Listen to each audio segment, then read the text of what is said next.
Every year hundreds of people lose their families because of inheritance fights. But some, after losing their families, teach them a lesson stronger than death. I am one of them.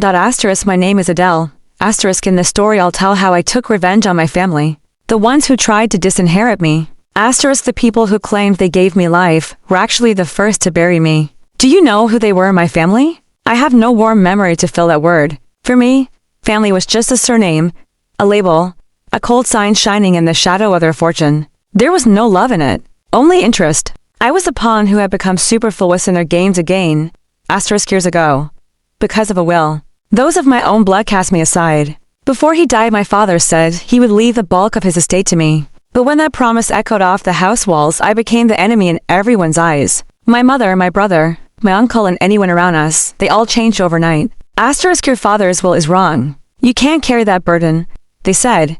All I had wanted was to be a sister, a child to them. But they saw nothing in me but an obstacle. I never forgot that night. It was a cold, rainy evening. There were 3 of us in the car, me, my brother, and the family driver who sat beside him. That sly, quiet man. I suspected nothing. I told them I only wanted to find a little peace when we entered the mountain road. But when they stopped the car, I realized I wasn't approaching peace. I was at death's door. There was a shove, a scream, then darkness, as I tumbled toward the bottom of the gorge. The last thing I saw was the fearlessness on my brother's face. In that moment I understood that I was dead. At least, dead to them, but fate sometimes rewrites a person's life without blinking. Villagers found me at the edge of the cliff. Without knowing who I was, they kept me alive for days. I was gravely wounded. I'd lost consciousness. My body was shattered, but my heart was beating. Maybe God had given me another chance. This time the chance wasn't for love. It was for revenge.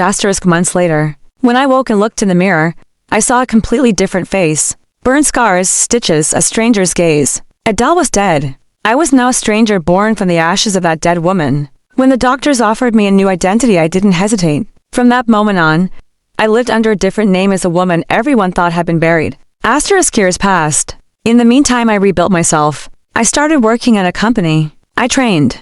Then I founded my own business. People came to know me as a strong, intelligent, determined woman. But no one knew that at night I still woke from the same nightmare. The sound of that rain. The squeal of brakes, the darkness of the gorge. Every morning I looked in the mirror and told myself the same thing. One day they will all remember your name, Adele. When that day came, I was ready. With my new identity, I had risen in the business world. I learned everything about what they own. My family's company was still in the same place. But there was a difference. I was now their new investment partner, of course, under another name. They didn't recognize me, but I knew each of them. From their breaths to their voices to their hypocritical smiles. The first to face me was my brother. The years had aged him, but the arrogance in his eyes was unchanged. When I shook his hand, a sly smile played on his lips. "You seem familiar," he said. I smiled back. "Some faces carry the shadow of the past," I replied, nothing more. He didn't understand. But I never forgot that moment.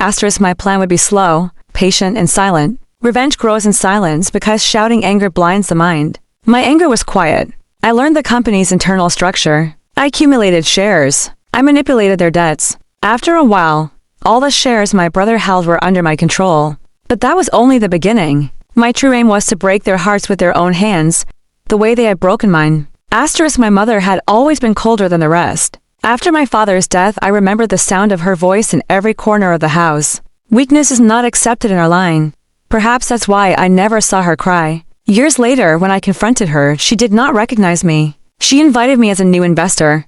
Over dinner, she looked me over. "You remind me of someone," she said. I whispered inside, "Maybe someone you lost." Her brow furrowed, but she kept silent. Silence can sometimes be more destructive than a scream. That night, for the first time, I saw fear in her eyes. Because I was no longer just a stranger, I was the echo of her past. In time, my family began to crumble under the structure they themselves had built. While their company teetered on the brink of collapse, they still did not know who I was. But fate's justice can be as sharp as a knife. One day documents leaked to the press and destroyed their fortunes. Tax evasion, corruption, fake accounts, it was all documented. Because I was the one who had orchestrated and caused those leaks. All of it had been prepared by their most trusted person, me. That day my family's surname was splashed across the headlines. Once a symbol of power, the Mertens family crumbles in scandal. I watched quietly in front of the screen. Tears filled my eyes, not from joy. The pain I had carried for years finally gave way to a hollow. Revenge had been taken. But I was not the only thing that had fallen from the cliff that day. The last shard of faith in my heart died there as well. One night my brother found me. Everything was over. Their companies, their homes, their reputations were gone. He sat opposite me in a dark hotel room holding an old photograph, a childhood photo of me. "It's you?" he barely managed to say in a hoarse voice. As tears welled in his eyes, I saw my brother like that for the first time. For a fleeting second the hatred inside me quieted. But it was too late. I smiled. "I had to destroy everything for you to remember," I said. "So, was it worth it?" he asked. I thought for a moment. Was it really worth it? Do you think it was? Their financial ruin against my death? You pushed me from the cliff, I said softly. Now it's your turn. But I wanted to throw you not off a cliff, but from your own conscience. Then I turned and walked away. I never returned. Weeks passed. One morning I heard on the news that my brother had taken his own life, in a quiet room, wearing my father's old watch, clutching my childhood photo. For a long time I felt nothing. Perhaps I had left whatever I needed to feel back on that cliff years ago. Later I went to the seaside. The waves were rough. The wind was cold and hit my face. But for the first time I felt peace. I took out my old identity from my pocket, Adel Mertens. I looked at that scrap of paper, a curse I had carried for years, and slowly released it into the sea. The paper floated for a few seconds, then sank. At that moment I truly felt free. Because revenge had ended and yet I was still alive. I was no longer a woman of the past but a woman of the future. Adel Mertens was dead, yes. But the woman born from her ashes was now writing her own story. The story was not about fortune, surname, or blood. It was the story of rebirth. The story of a woman walking out of her own hell, wiping her tears and standing up again. Now I know. True revenge is not about destroying the other person. It is about remaining yourself despite those who try to erase you. I am Adel. Once I was a woman who fell from the cliff. But now I want to say one thing to every woman who stands at the edge of a cliff like I did. If those who bury you or even your family, remember that the earth does not kill you. Sometimes underground is where you are reborn. Have you ever been disinherited? Have you suffered injustice within your family? You can share your story in your comments.